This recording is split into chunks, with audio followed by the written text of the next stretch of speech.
दोस्तों आज इस वीडियो में मैं आपको कुछ ऐसी जबरदस्त कम्युनिकेशन स्किल्स बताऊंगा जिनको यूज करके आप किसी भी इंसान को बहुत आसानी से इंप्रेस कर पाओगे।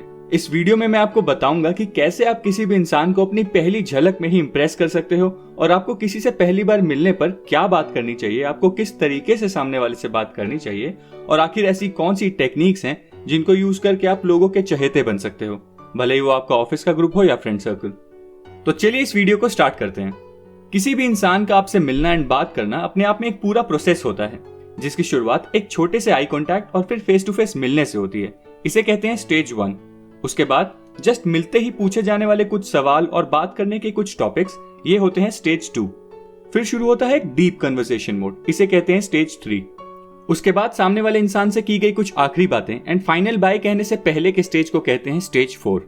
स्टेज 1 और स्टेज 2 हमेशा सबसे इंपॉर्टेंट स्टेज होते हैं क्योंकि यहीं पर आप सामने वाले इंसान पे अपना पहला इंप्रेशन क्रिएट करते हो और अपनी एक रेपो क्रिएट करते हो। आइए इस स्टेज की कुछ टेक्निक्स के बारे में बात करें। पहली टेक्निक है द फ्लडिंग स्माइल। एक अच्छी स्माइल आपकी पर्सनैलिटी को बहुत चार्मिंग एंड अट्रैक्टिव बनाती है, पर एक गलत स्माइल लोगों की नजरों में आपका इंप्रेशन खराब भी कर सकती है। जरा सोचिए, बहुत बार ऐसा हुआ होगा कि आप किसी से मिले और उसने आपको देखकर फटाफट एक स्माइल भी किया, पर आपको कुछ समझ नहीं आया और बस आपने भी रिस्पॉन्स में जल्दी से एक स्माइल कर दिया।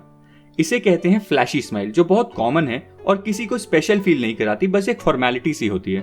अब जरा इस फोटो को देखिए और बताइए कि डोनाल्ड ट्रंप एंड ओबामा में से किसकी स्माइल ज्यादा जेन्युइन लग रही है। शायद आपने ये नोटिस कर लिया होगा कि एक स्माइल अपने आप में कितना कुछ बताती है। अब जानते हैं कि आखिर फ्लडिंग स्माइल टेक्निक है क्या। इस टेक्निक के अकॉर्डिंग जब भी आप किसी से मिलें तो इमीडिएटली स्माइल करने के बजाय पहले 1 सेकंड उस इंसान के चेहरे की तरफ देखें, फिर एक गहरी बड़ी सी स्माइल करें जहां ना सिर्फ आपके होंठ बल्कि आपकी आंखें भी स्माइल करें। इससे सामने वाला इंसान काफी स्पेशल फील करेगा एंड ये स्माइल आप लोगों के बीच में पहला अच्छा कनेक्शन बनाने में हेल्प करेगी। यहाँ मेन सीखने वाली बात यह है कि एक फास्ट स्माइल के बजाय लोगों के फेस की तरफ देखकर एक पॉज लेकर स्माइल करने से आप काफी charming, attractive, confident and genuine लगते हैं। टेक्निक नंबर 2 है द स्टिकी आईज। एक बहुत ही कॉमन हिंदी डायलॉग जो शायद आपको हर दूसरी मूवी में सुनने को मिल जाएगा वो है कि आपकी आंखें बहुत कुछ बयां करती हैं। क्या आपने कभी सोचा है कि इसका मतलब क्या है, आखिर क्यों ऐसे कहा जाता है और क्यों हर रोमांटिक मूवी में आंखों का इतना जिक्र होता है? इसका रीजन ये है कि एक इंसान की आंखों का डायरेक्ट कनेक्शन उसके इमोशंस और दिल के साथ होता है। मैं आपको थोड़ा डिटेल में बताता हूँ। जब आप डायरेक्टली किसी की आंखों में देखते हो तो उनकी बॉडी में फिनाइलेथैलामाइन नाम का एक केमिकल प्रोड्यूस होता है जो कि एक इंसान के अंदर थोड़े हार्मोनल एंड इमोशनल चेंजेस लाता है और सामने वाला इंसान आपकी ओर अट्रैक्ट होने लगता है। कई बार इसके साथ साथ बॉडी में ऑक्सीटोसिन भी प्रोड्यूस होता है जिसे कि लव केमिकल कहा जाता है, और ऐसा एक नहीं बल्कि हजारों स्टडीज ने प्रूव किया है। इसलिए इस टेक्निक के अकॉर्डिंग अगर आप किसी भी इंसान को अपनी तरफ अट्रैक्ट करना चाहते हो या फिर उस इंसान पर एक डीप इंप्रेशन छोड़ना चाहते हो तो हमेशा बात करते वक्त उस इंसान की आंखों में देखकर बात करो। और लोगों के साथ बात करते वक्त इधर उधर देखना और आई कांटेक्ट ना बनाने से सामने वाले इंसान को लगता है कि आप एक लेस कॉन्फिडेंट इंसान हैं और शायद आप उसकी बातों में इंटरेस्टेड ही नहीं है, और इस वजह से एक अच्छा बॉन्ड कभी क्रिएट नहीं हो पाता। पर एक चीज जो हमेशा ध्यान रखनी है वो ये है कि आप एक हेल्दी आई कांटेक्ट ही रखें। अगर आप जबरदस्ती और कुछ ज्यादा आई कांटेक्ट रखने की कोशिश करेंगे तो आप अट्रैक्टिव नहीं बल्कि वियर्ड लगेंगे। टेक्निक नंबर 3 है द परफेक्ट ग्रीटिंग। एक अच्छी स्माइल करने के बाद और एक अच्छा आई कांटेक्ट एस्टैब्लिश करने के बाद अब टाइम है खुद को इंट्रोड्यूस करने का। अभी तक आप सामने वाले पर ऑलरेडी एक इनिशियल इंप्रेशन क्रिएट कर चुके होंगे और अब अपने आप को इंट्रोड्यूस करके आप फाइनली एक रेपो और कनेक्शन बिल्डअप करना शुरू करेंगे। एंड इसके लिए आपको दूसरे पर्सन को एक अच्छी एनर्जी और टोन के साथ ग्रीट करना है, हाय, हेलो एटसेट्रा बोलकर। आप जितना बेटर खुद को इंट्रोड्यूस करेंगे उतना ही बेटर रिस्पॉन्स आपको भी मिलेगा। फॉर एग्जाम्पल, अगर आप सिर्फ हाय बोलकर ग्रीट करेंगे तो दूसरे वाला इंसान भी हेलो बोलकर चुप हो जाएगा एक ऑकवर्ड साइलेंस के साथ, जैसे कि हेलो, हाय और बस एक सन्नाटा। ये गलत शुरुआत है।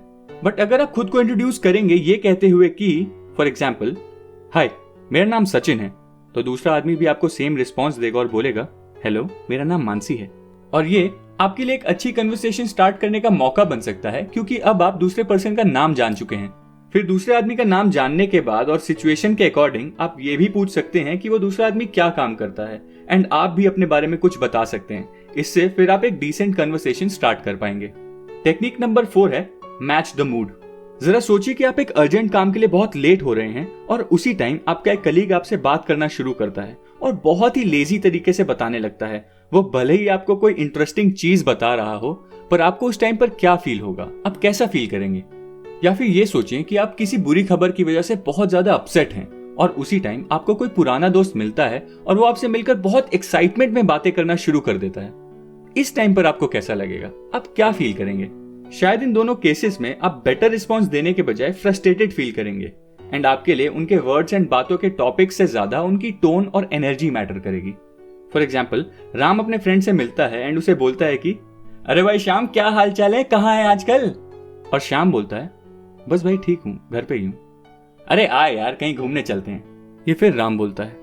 इस केस में दोनों की एनर्जीज एंड टोन बहुत डिफरेंट है एंड दोनों एक दूसरे के साथ सिंक में नहीं है और बस यही चीज आपको किसी से बात करते वक्त अवॉइड करनी है। जब किसी से खुद को इंट्रोड्यूस करें तो उसके रिस्पॉन्स से आपको सामने वाले के मूड का अंदाजा लगाना है, फिर उसके मूड के अकॉर्डिंग अपनी एनर्जी एंड टोन को भी सिंक करना है। ऐसा करने से आप जल्द एक कनेक्शन एस्टैब्लिश कर पाएंगे एंड सामने वाला आपसे बात करने में कंफर्टेबल भी फील करेगा। फिफ्थ टेक्निक है आस्किंग आउट ऑफ क्यूरियोसिटी। मान लीजिए कि आप किसी इंसान को पहली बार किसी पार्टी में मिले एंड बस अभी आपका इंट्रोडक्शन हुआ ही है कि आपको समझ नहीं आ रहा कि आप क्या बातें करें। ऐसे में ये बहुत ज्यादा जरूरी हो जाता है कि आप पूरी कोशिश करें कि बातों के बीच में कोई ऑकवर्ड साइलेंस ना आए। इससे बचने की बहुत सारी टेक्निक्स होती हैं और उन्हीं में से एक टेक्निक है asking questions out of curiosity. ज्यादातर लोगों को अपने बारे में और अपने से रिलेटेड चीजों के बारे में बात करना बहुत पसंद होता है एंड बस आपको इसी चीज का यूज करना है। फॉर एग्जाम्पल, अगर सामने वाले ने आपको बताया कि वो एक सॉफ्टवेयर डेवलपर है एंड किसी XYZ कंपनी में काम करता है, अब आप कुछ ऐसा बोल सकते हैं कि oh that's great, you know what, actually मेरा भी बहुत इंटरेस्ट था कोडिंग में, बट कभी टाइम ही नहीं मिला और फिर बहुत बिजी हो गया। आपका भी इंटरेस्ट था या फिर आपने जॉब पे कोडिंग सीखी? अब ऐसे में वो आपको बताएगा कि उसने कैसे कोडिंग सीखी एंड बस आपको क्यूरियोसिटी के साथ उससे कुछ उसी के बारे में सवाल पूछते रहने हैं। अब इससे दो फायदे होंगे।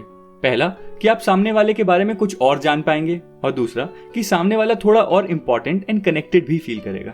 पर एक चीज का ध्यान रखें कि ज्यादा सवाल ना पूछें बट कुछ ही सवाल पूछें। सिक्स्थ टेक्निक है द हॉट न्यूज।